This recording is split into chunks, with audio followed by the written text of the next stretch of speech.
Welcome to Founder Stories, the show where we hear firsthand from founders what it takes to scale and grow a business. Today we're joined by Gina. Gina's an international best-selling author, motivational speaker, got over 30 years of experience. You founded two companies, I believe, Thrive Together Tribe and the Enlightened Leadership Program. And you have some really interesting stories that I want to get into relatively quickly into your backstory. But welcome to the show, Gina. Thank you very much indeed. Very pleased to be here. Yeah, no problem at all. I would like to start just quickly, actually, as an introduction to those who don't know perhaps about your programs and what you've done and achieved. Could you just give a quick kind of summary as to where you are right now with your businesses and what you're doing currently? Right. My first business is called Gina Gardiner Associates. And through that, I do coaching and training and business strategic development. And that's pretty well all been face-to-face, most of it face-to-face. Although I have had clients all over, personal clients, personal development clients, all over the place. But the business side of things has been literally face-to-face. About 2.5 years ago, in response to a growing sense of there were more people who needed help, that there was such a growing number of people who were stressed, anxious, depressed about work and about their personal lives, that I made the decision that I needed to really listen to this gnawing voice that kept on saying, you need to do more. And the only way to do that really was to do it through the internet. Yeah. And so I set up Genuinely You Limited.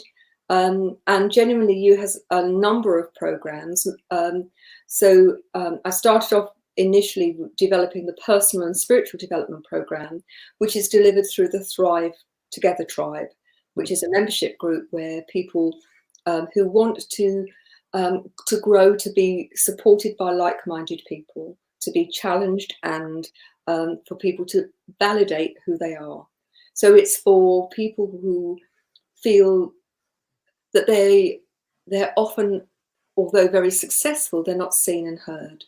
For people who want to grow personally and spiritually, but perhaps not quite sure how, not sure where to find it.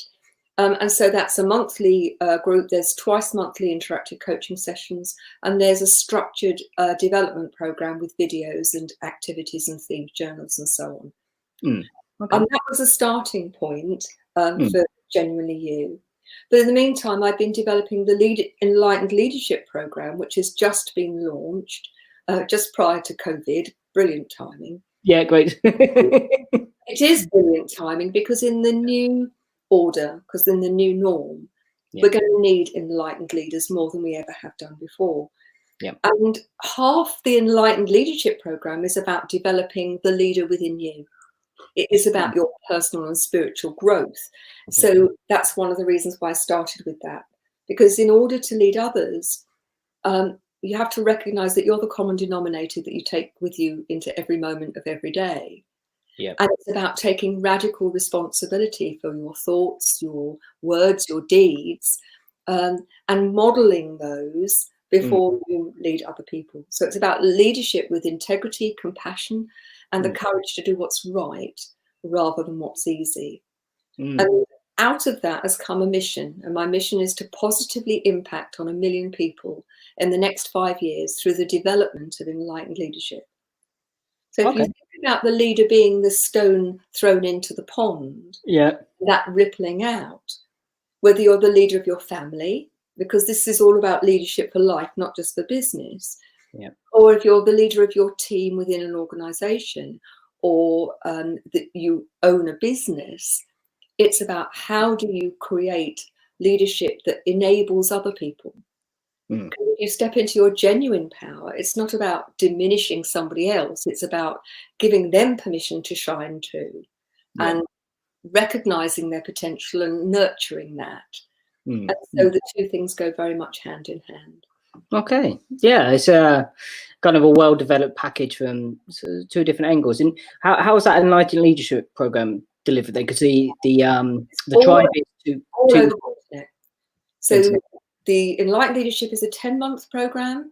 I designed deliberately to be that long because I've got a huge amount of experience in developing transformational leadership.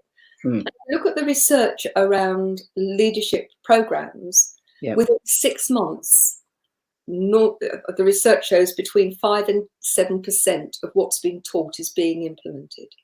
Okay. Why? Because it doesn't change the person. Yeah.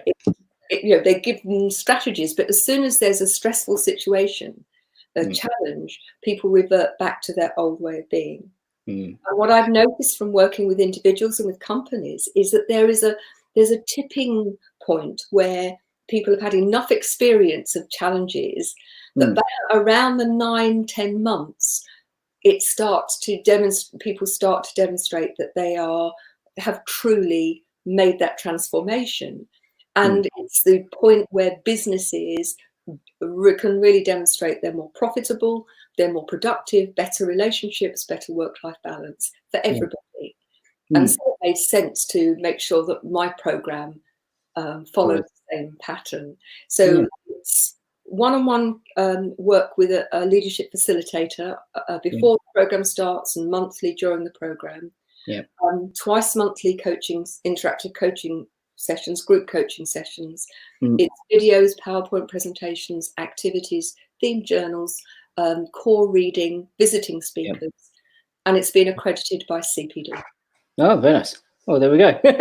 So a complete package then. Okay, so what I want to dive into very quickly before we get into some of the more about the development of your programs and how you're delivering them and things like that. Just jump back to the backstory a little bit, because you touched on a few times there across your experience, which, you've had more than 30 years in this industry. Plus, there's a couple of interesting twists to your backstory, which I know of and I don't want to reveal. I'll let you get into that. But if we start, could I start sort of almost as far back as you're sort of almost willing to go, like a kind of childhood, like what kind of child were you? What was your upbringing like? Because I think that's always a really interesting insight into then who you become as an adult and how you, like, whether it was a good upbringing or not, it very much shapes who you become as an adult, and then you look back again. So what was that like for yourself? We moved quite a lot for my dad's job. He was a teacher. We moved 4 times during my school life. And it's quite difficult for children who move mid-year to actually make good friendships.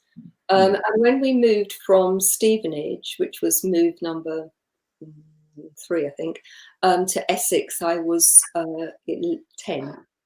And we moved from a place where people spoke like I speak now to a place where they didn't. And I was bullied. And that continued during secondary school. And I was very unhappy. I moved secondary schools as well because we moved again. Never felt as if I fitted in. I had really bad eczema. And I was very, very unhappy. I didn't like who I was. And then I started teaching. And the minute I started teaching, I discovered it was something I was really good at, that I loved, and I could make a really positive difference. Now, just to go back to my childhood for one moment, if ever you said you were bored, fed up, unhappy, didn't feel well, my parents' response to that was, go and do something useful. Go and do something that's going to positively impact on other people. And I have to say that that's been a central tenet of the whole of my life, really. So very much at home, things are good at home. It's more this external, you're moving somewhere new, and then the interaction of other people is becoming a problem. And partly because of moving often, it's breaking into the friendship groups, feeling as if you're part of that group is a challenge. I suspect I tried too hard. And I think very often when you try too hard, it has the opposite effect. And so for the most part, I felt very much on the outside of things, not part of the in crowd, like so many children who they're not part of the in crowd. Do you think that, as you mentioned your dad was a teacher and then you moved into teaching straight away, was that very much led from, did he encourage you to do that? Did he kind of give you opportunities for that? Or was it something you wanted to, you were saying, oh, Dad, I want to do this? I wanted to do it, but actually I wanted to teach cookery. And I wanted to teach cookery in English. And I got my place very, very early. By the 1st of October, I had a place at college. But my eczema was so bad that they, in the July, told me that I couldn't do it. And I was devastated because I meant my place at college was no longer there. And I thought, what am I going to do now? So I applied for college and university. And you're like a teenager at this point? I'm 18, yes. 18. I'm due to go to college in September. In the July, being told I can't teach cookery, so I've got no place. Yeah. And I decided I'd go and do English, and it's one of the number of occasions in my life where I've thought the end of the world has come. I can't do what I want to do. It's a tragedy.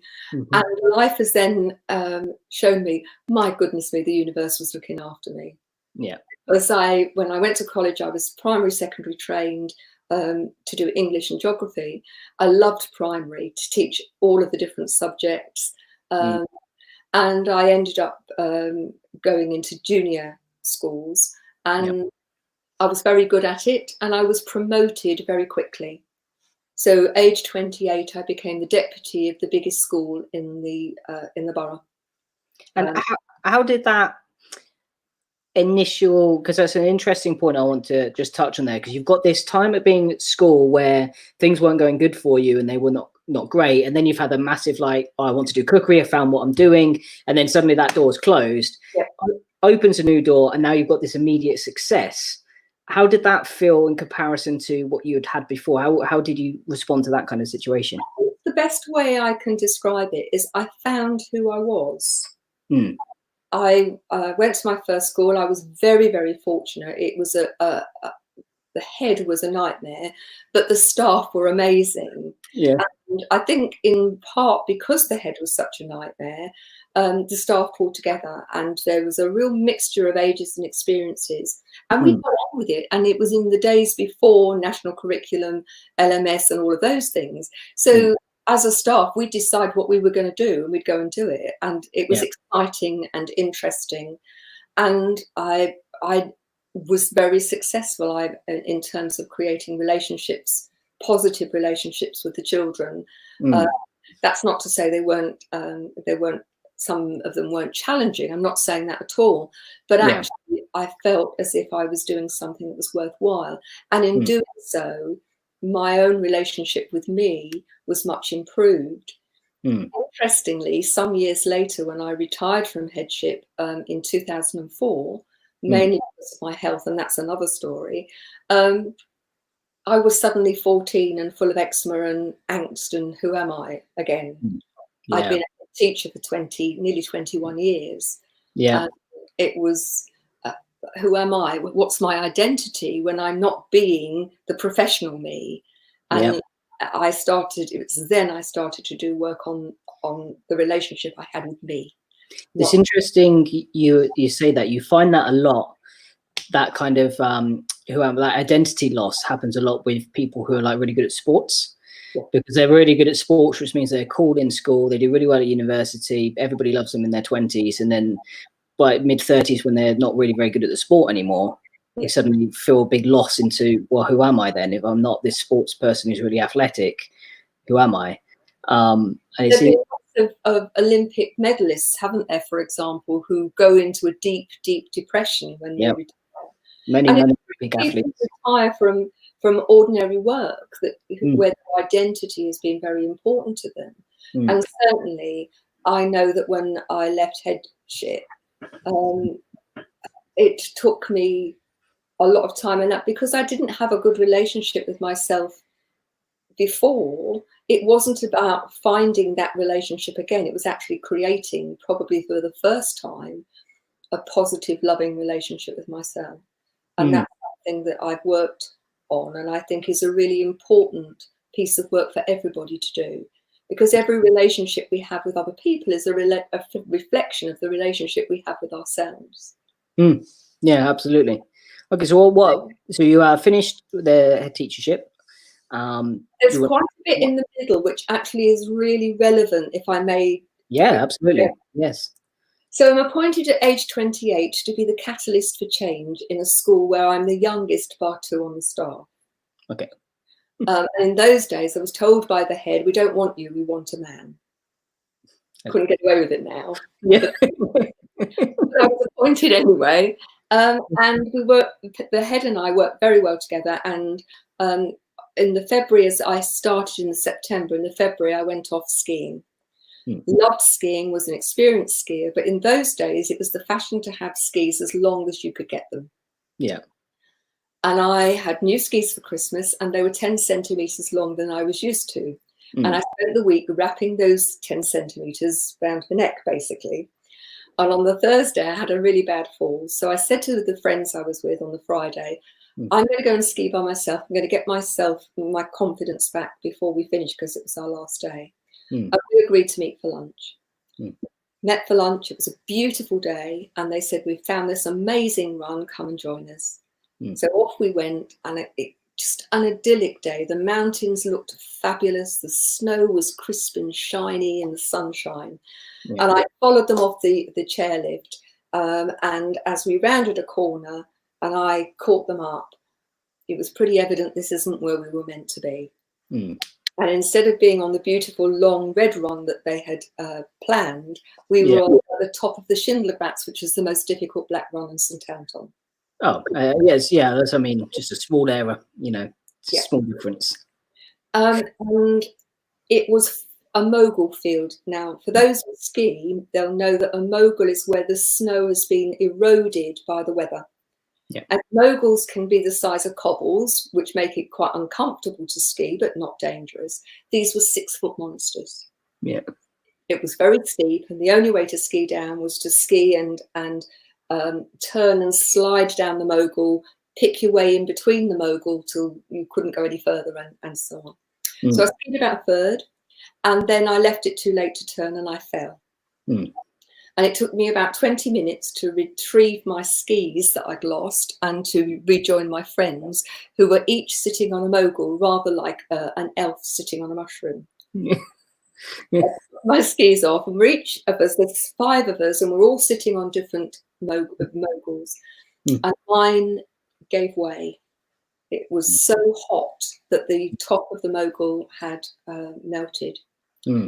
Nowhere to land. I rotated out.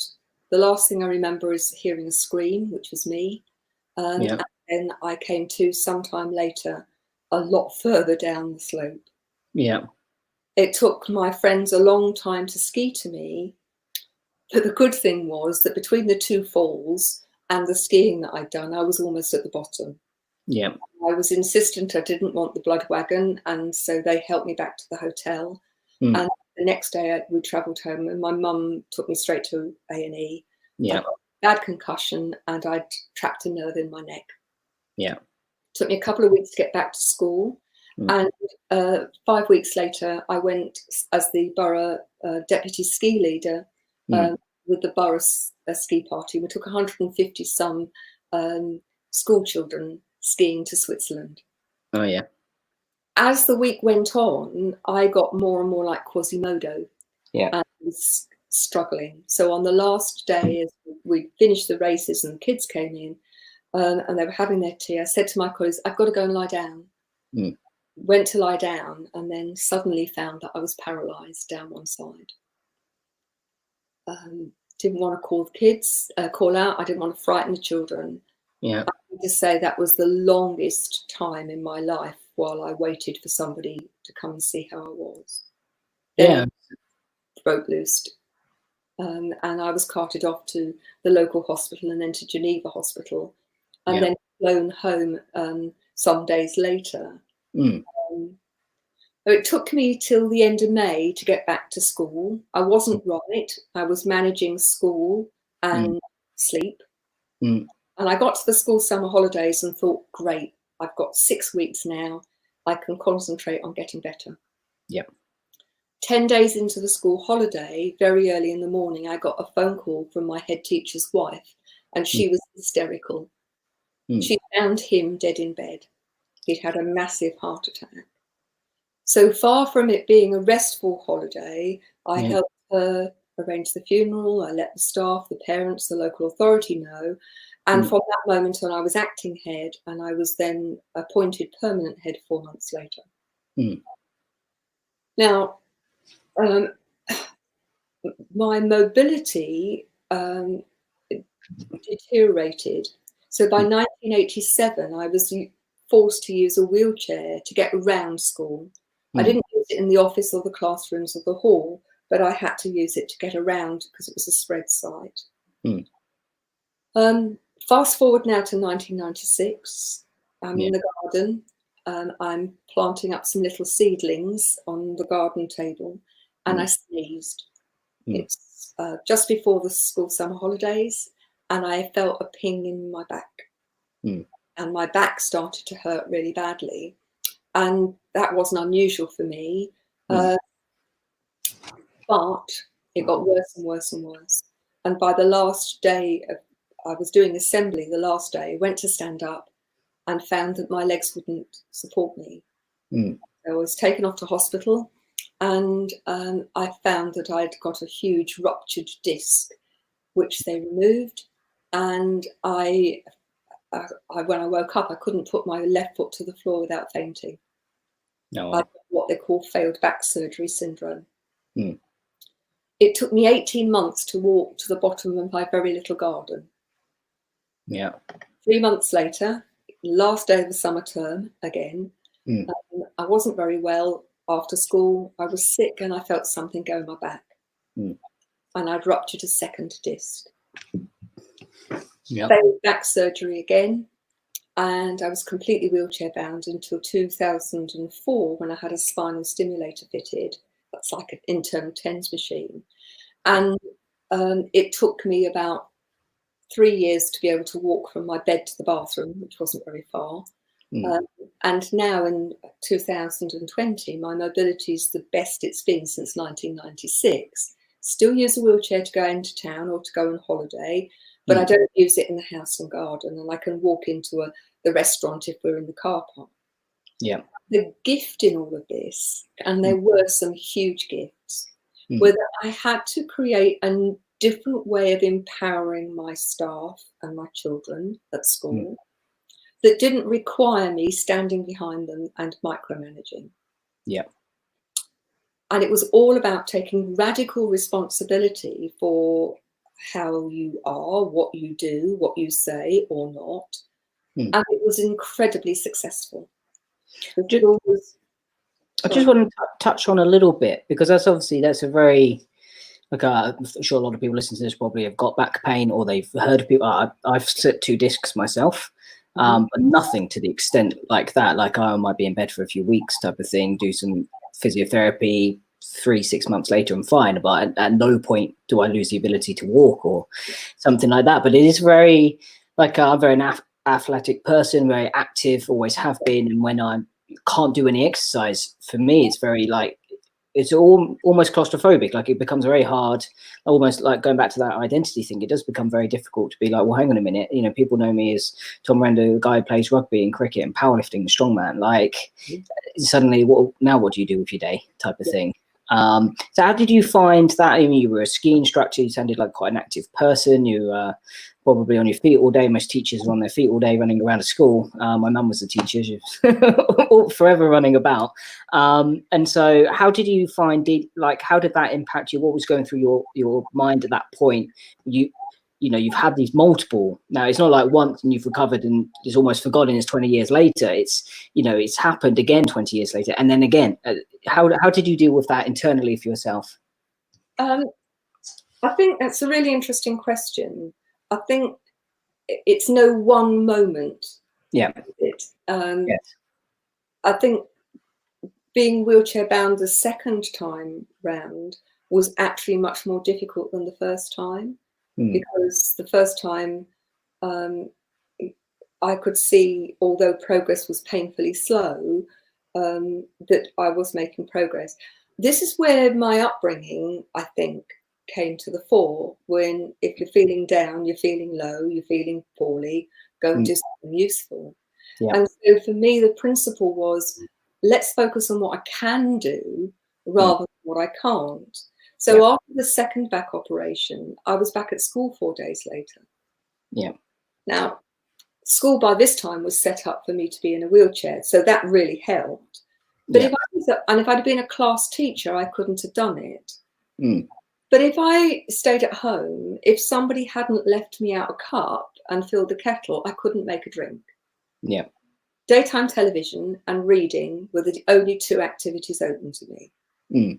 Well, daytime television doesn't do it for me. No. So I could get a taxi, be helped into the taxi, somebody help me out the other end, get into my electric wheelchair, and I only ever do full speed, I have to say. I don't do I could do a job that I loved, that I was good at, that made a positive difference because my mouth, my brain, my hands, my eyes worked. The fact that the legs didn't work, there were other people who could do the heavy lifting and, you know, anything that I needed. Now, does that mean that there weren't dark days where life felt pretty desperate? Yes, there were, but they tended to be the days when I wasn't at work, because once I was at work for me was great pain control, physical and emotional. And so I actually became a bit of a workaholic, and so would work in the evenings, and, you know, it's when I stopped. And even now, as able as I am, it's when I stop that I have to face my limitations, physical limitations. Because I love my garden and I love poddling about in my garden, but I don't have the stamina to do it all day. I can do it for an hour or so, and then I have to come and recover from that. But ultimately, if you focus on what you can do rather than what you can't do, the quality of your life is going to be better.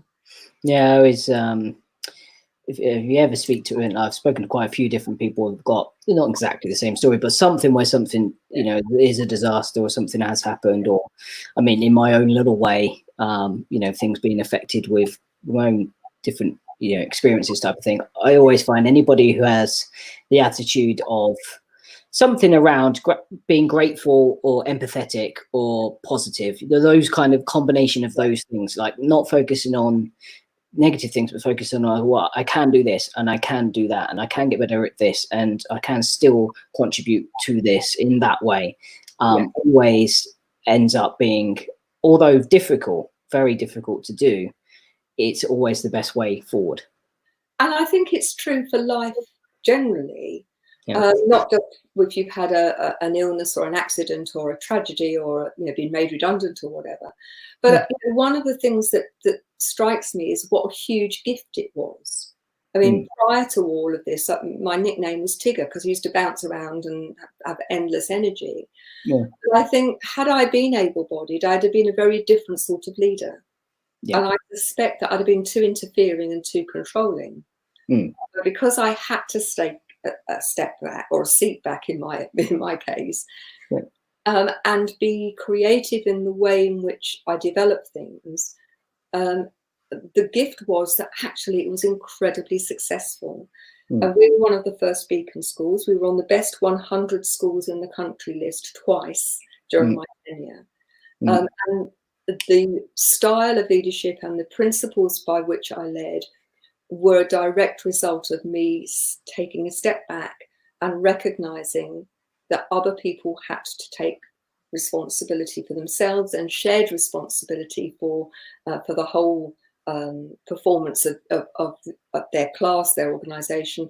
And it wasn't just teachers. So if you were going to be a cleaner, you've got to be the best cleaner that you can be, or the best version of whatever it is you are. And to do that with passion, and to do that, you know, really fully. And as a result, we had an amazing organization.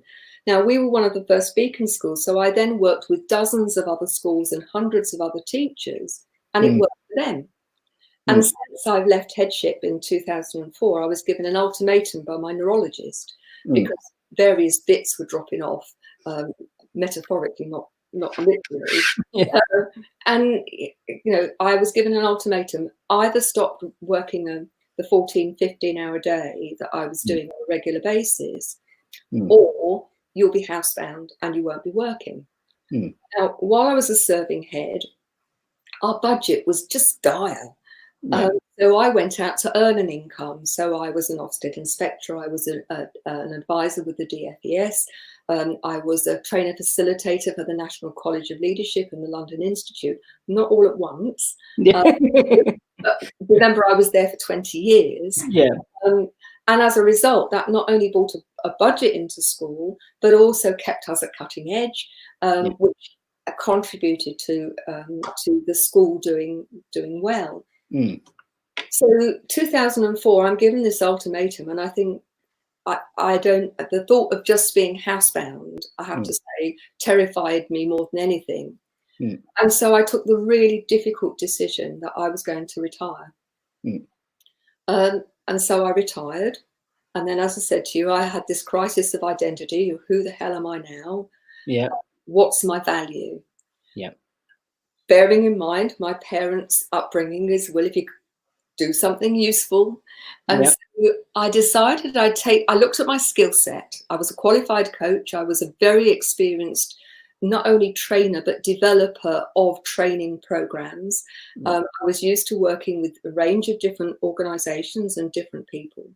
And so I took myself off to do a research project across industry to look at what were the issues facing them in terms of leadership. Were they the same as they were for us in education? Because effectively at that time, by this time, we were running our own budget. My budget was $1.5 million. In excess of that, I employed 100 people, almost. And so the similarities between running a business were significant. But of course, I needed credibility if I was going to go and work in the business world. So I did my research project, and it was finance, insurance, retail, manufacturing, health, local government, a whole range of different industries. And actually, surprise, surprise, leadership issues that were facing any of them were the same. Yeah, surprisingly, people were people all around the world. Absolutely. So I wrote my first couple of books, and they became my calling card. Kickstart Your Career, which is for people who are leaving the world of education as students and going into the world of work. And so it's how to be the professional grown up quickly. And the other book, which is How to Manage your Staff More Effectively. And it was a distillation of all of the techniques that I'd used in school, but stripped out the educational jargon. And between 2005 and early 2009, always done life coaching and couple coaching, even before I left headship. So this was, in terms of the business side of things, was mainly with corporates and big organizations, doing training, facilitation and coaching. And that went very well. However, in the first week of January, the recession hit, and the contracts that I'd got for the whole year, 3 big contracts, all disappeared because their training and development budget had been cut. By this time, I was working with Essex University as a visiting lecturer on aspects of leadership. And they would commission me out to go and work with a company, either to do some training or to help solve a problem. And what I'd noticed is that I was often invited back 4, 5, 6 months later. So when the recession hit, I reinvented my business again. And so talked to those businesses and said, well, how about, we work together on a regular basis, always with the senior decision makers. And let's see if we can actually solve these problems before they become a problem. And I still do that today. That's part of Gina Gardiner Associates.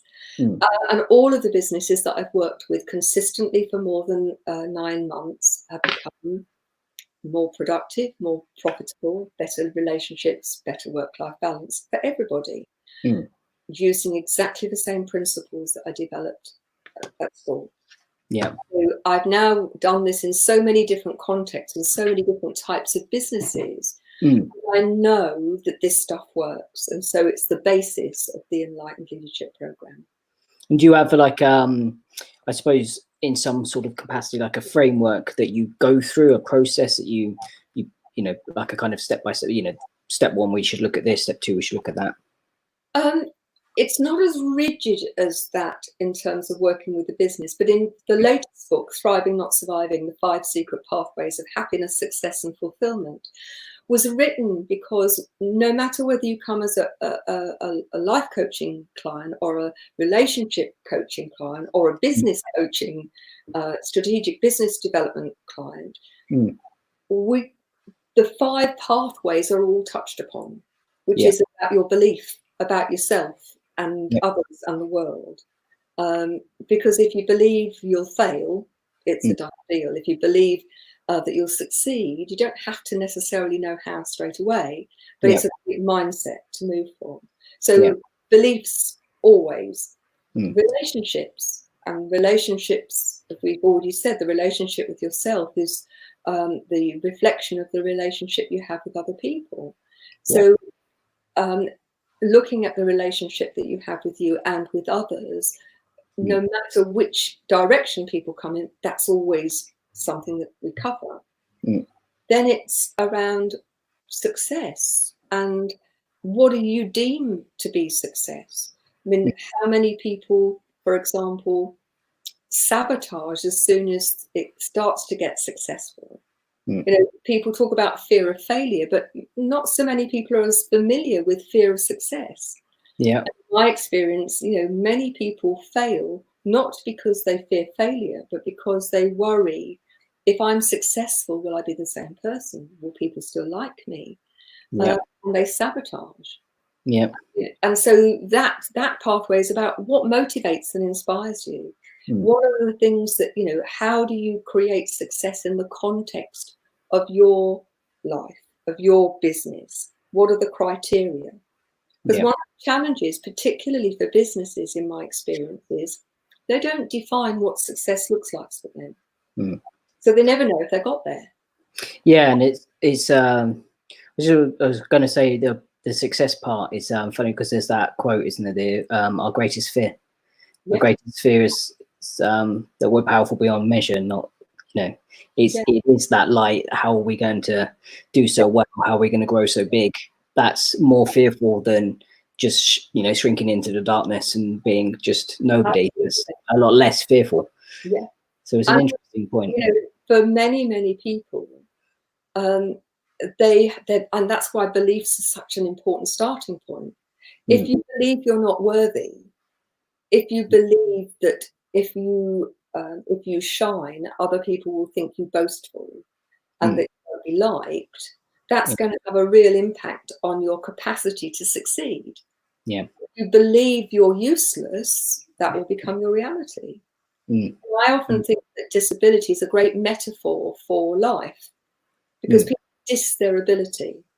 I mean, how many people do you know that when they're talking about somebody else's exploits, they'll tell you it's wonderful, and then you say, "Well done," and they say, "Oh, that old thing," or "That was all right," or "It was quite good." Yeah. Use a different criteria for themselves than they do for other people.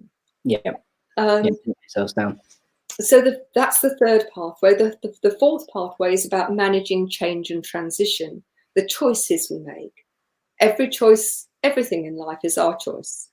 Because even when we can't choose, so I couldn't choose being in a wheelchair, but I could choose the way in which I reacted to it. Yeah. So I could see it as a thing of lack, or in my case, it's my chariot on fire.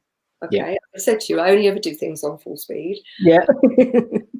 And actually, I've got an illegal wheelchair. In France, you're allowed to go 2 miles an hour faster than you are in the UK. And I've got a French wheelchair, and I convinced them not to dumb it down. So, but it's a perception, isn't it? Yeah. If your perception is it's a thing of lack, that's what it is. Yeah. I'd like to share a story with you that really exemplifies this because, when I finished with headship, one of the things I wanted to do, and I'd put off because I couldn't find the time, is I wanted to study Neuro-Linguistic Programming, NLP. Yep. And I did all of my training with the same organisation, brilliant organisation called ITS. So I did my practitioner, my master practitioner, and I also did more coaching training, NLP coaching with them. And so when I'd qualified, by this time we're talking about 2006, I wanted to go and see as many people using NLP as I could. And I went to see all sorts of people, some who were great, some who were dire. And I ended up going to see Tony Robbins, which many of your listeners will be familiar with. Yep. Now, I have to be honest and say I went very cynically, thinking, huge man, huge ego, it'll be all hype and no real change. Yeah. How wrong could I be? Yeah. So I arrived at the Excel Centre in London. Yeah. There were 10,000 people on the course. Yeah, it gets a few attendees, fairly popular. Well, I was gobsmacked, I have to say, in the Romford parlance. That's where my school was. And in the morning of the first day, he was talking about a program that he was running in California. Later on, 6 weeks later, I think it was. And I thought, I fancy that. But I dismissed it. Because although I travelled all over the country as an advisor for the DFES, a taxi would pick me up from home, drop me where I was going, wait for me and bring me back. And I was always the same taxi driver, and he knew my situation and it was fine. Yeah. But I didn't have an electric travel chair in those days. And so I dismissed it thinking, it's in California, I'd have to travel and be there on my own. There's no way I can manage that. So just dismissed it out of hand. On that first day of Unleash the Power Within, they do a fire walk. So for the people who don't know what a fire walk is, it's you walk over hot coals about 20 to 30 feet on hot coals in bare feet. And if you're in the right mindset, you don't get burnt. Yeah. I was determined to do it, even though I needed somebody to hold my arm both sides. And that was probably the furthest I'd walked for a long time. Yeah. It makes sense, doesn't it, to do your first long walk that long over hot coals, but we will leave that. Well, if you're going to do something, do it properly. Okay. So I was thrilled to do the fire walk. Okay. I managed it, sat back in my wheelchair, and I turned round, and the guy behind me was a double amputee. He tipped himself up on his hands, and he walked over hot coals on his hands. Oh, wow. Now, I have no idea who that guy is, but I'm eternally grateful. Yeah. I was humbled, and it made me think, if he can do that, how am I self-limiting? Yes. That night, I booked my flight. I booked my ticket on the course. I went and did it 6 weeks later. I went and did all his courses, became a senior leader for him. I've travelled the world talking, speaking for pleasure and for work. Yeah. Never have done that if it wasn't for that man. Yeah, it's funny how one person or one event, well, it's not always just one. It's like probably a series of things that lead up to a pivotal moment that then open your eyes or completely change your perception on how something is. You just see things from a different light, and you're suddenly like, hang on a minute, this isn't what I thought. No. And ultimately, not only did he change my life, but I've shared this story now with so many people. And I'm going to ask your listeners to do the same as I've asked other people. Just think about how often you diss your ability. I'm no good at this. I can't do that. I'm too short, too fat, too thin, too poor, too young, too old. Yeah. At least with my disability, I can get into my chariot and fire and drive away. Yeah. However, you take your limiting beliefs with you wherever you go. Yeah. So it makes sense to review them. And if they're limiting you, get rid of them. Yeah. I think I got quite lucky. Oh, I got very lucky. Like my mum was very good at like this kind of thing and managing, I suppose, your internal like conflicts type of thing, and does it in a very good way. And especially when I was young. So I'm only 5'3", so I'm very short for a man. And I was like 14, maybe 13 or something, and we're supposed to go on this school trip to Thorpe Park, right, the theme park. And I'm like a big, like, I like going outdoors, like going on roller coasters, like doing all these types of things. And it's like, oh, Tom, you want to go on a thing? And I was like, no. My mom's like, well, that's weird. It's very uncharacteristic, because the option is that you go to school. I can't believe that you don't want to go to a theme park and you'd rather go to school. And I was like, yeah, but I'll get there and then I won't be able to get on any of the rides because I want to go on the big adult rides and I'm not tall enough yet. And it will be embarrassing and I'll hate it. So I'd rather go to school. My best friend at the time was like, when we're like 13 or 14, he was already like 6'3". It's always the way, isn't it? Yeah, we were 13 or 14. We were like 10 to 12. We were much younger, actually. Yeah. Definitely much younger. And, you know, so he's already like, he looks like an adult type of thing. So he goes on the trip. And it's funny, I was really jealous. I was really upset. And I was saying to my mum, I was like, so annoying. Like, why is it that I have to be so short and other people are so tall? Why can't, you know, or why do they have to have these rules? And I was really not feeling good about myself. And about a week later or so, I was still kind of on this and hadn't given it up. But I think the first time ever, because I'd never really thought about it before. Yeah. And my mum said, your friend who went to that theme park, he didn't have a very good time. I'm like, really? Why not? Because he doesn't like big rides and big theme park rides and wanted to go on the children's rides for children under 12 years old, but nobody would let him on him because they all thought he was 16. And I was like, that's so funny. We've got the exact opposite problem, but neither of us were happy about the scenario. And then, like, I've never thought about my height as an issue again, ever. And it's interesting, isn't it, how many people who worry about their height, and yet you look at very, very effective leaders, amazing actors. You know, there's so many people who have done amazing things, and height is absolutely irrelevant. Yeah, these are totally meaningless. Like, why does it even matter? It's an advantage and a disadvantage, and totally meaningless all at the same time. So absolutely. And, you know, if you're in a wheelchair, then you are the height that you are from, you know, the bottom of your spine to the top of your head, and that's how tall you are. And interestingly, when people are walking on the road, they rarely see you because their eye level is at a different level. So every one of us has got limiting beliefs which can define us if we choose to let them, or they can be the spur to be a better us.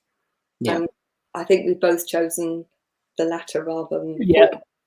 But just to finish, the last part is around purpose and fulfillment.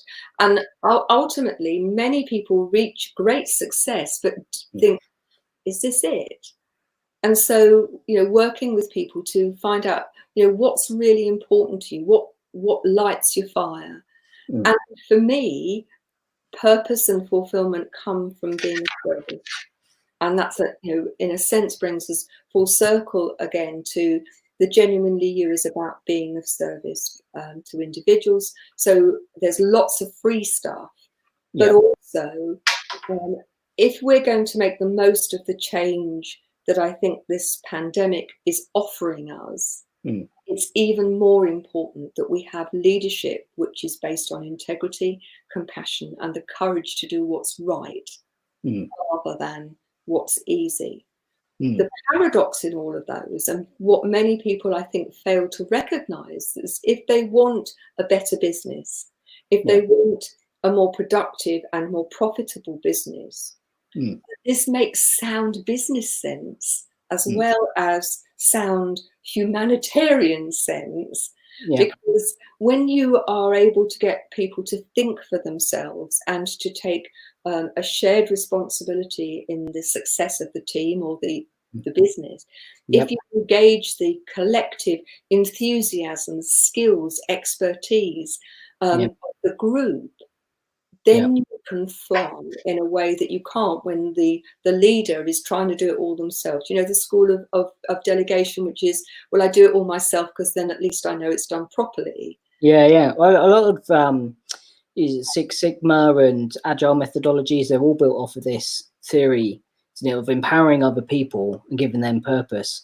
And there's a lot to I'm really a big believer in that your own happiness comes from contribution more than it will come from anything else. And you see it so clearly when you step back and look at society in like proportions of people who are happy or not happy and do things like lots of teachers or nurses and doctors. You look at them and you think, why the hell would you do that? That's like ridiculously stressful, really not very much money, a load of pressure. Why the hell would you do it? And it's because you can't beat the contribution of utterly changing somebody's life. Like, you can't beat that feeling with anything, and it far outweighs all of the negatives. But like, you can't see it. People just go, well, I wouldn't work an 80-hour week for like 25 grand. Why would I do that? Because when you save somebody's life when you're a nurse, like, how are you going to beat that experience?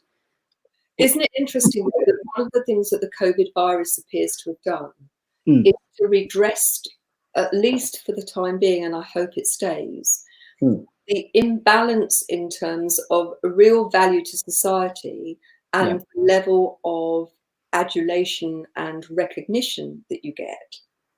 So who would have thought that 8-9 weeks ago that we would be recognizing, valuing, and and articulating our value, not just for nurses and doctors, but for porters and hospital cleaners and shop assistants and people in the food chain and dustbin men who are keeping the country going and putting themselves at risk.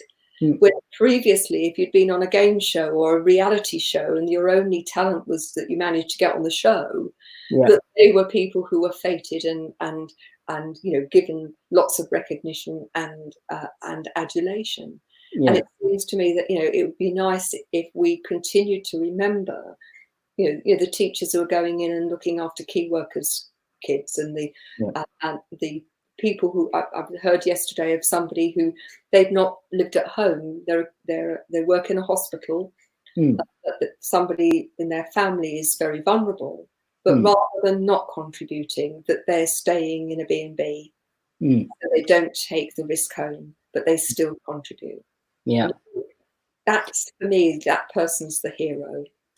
How much do you think, I'd be interested in this, because you're saying about, I think the answer is going to be a lot, but just to clarify, but because a lot of this, I would say, from what you're saying, the things that we've discussed come from a lot of self-awareness. Like you have to know, like you're saying, like you have to know yourself first before you can go and, like, if you don't know what your own contribution to the world is, and therefore know that that's what makes you happy or anybody happy, how can you then inspire somebody else to have a goal of some sort of contribution, rather than saying to your sales team, oh, how much money do you want to make this month? The question becomes very, very different. It's like, how are you contributing to the, do you agree with the objective of our company? Do you agree with our mission statement? And can you see your contribution to that? Do you appreciate that? Is that meaningful to you? They're very different conversations to, what do you want to do with your bonus next month? And interestingly, that they've done research over years and years and years, and money has never been the major motivator. No, I think it comes at third or between third and fifth, depending on which bits of research you look at. Yeah. But ultimately, and that, it's one of the reasons why I created the Enlightened Leadership Program to be 50% of the time and the work to be on working on oneself. We are enough, and having that belief that we are enough doesn't mean that we can't be a better version of ourselves, but actually means that we're not broken. And you want to lead other people. You want to lead your own life. That's what I say. It's leadership for life. And it's, doing that deep inner work is tough, which is why there's so much support within the program. Yeah. But the rewards are huge. And, for people who are listening to this, if you want to lead your own life and you're not in a position of leadership but want to work on yourself, then come and join us through the Thrive Together tribe. If you are a manager or you've got your own business and you want to really find a way of being supported and helped, that you lead with that level of enlightenment and awareness and be given tools which do work, then come and find out about it and come and see whether this is going to be for you. Because ultimately, if you always do what you've always done, you'll always get what you've always got. Yep. So it's an opportunity to really make a difference initially to your own life, but then to the people around you, and then particularly in your professional life too. And I would say, while people are on furlough or at home, now's the time to start investing in yourself, or at least, having it within your contingency plans for when we start to return to what is going to be a very new normal. Yeah, exactly.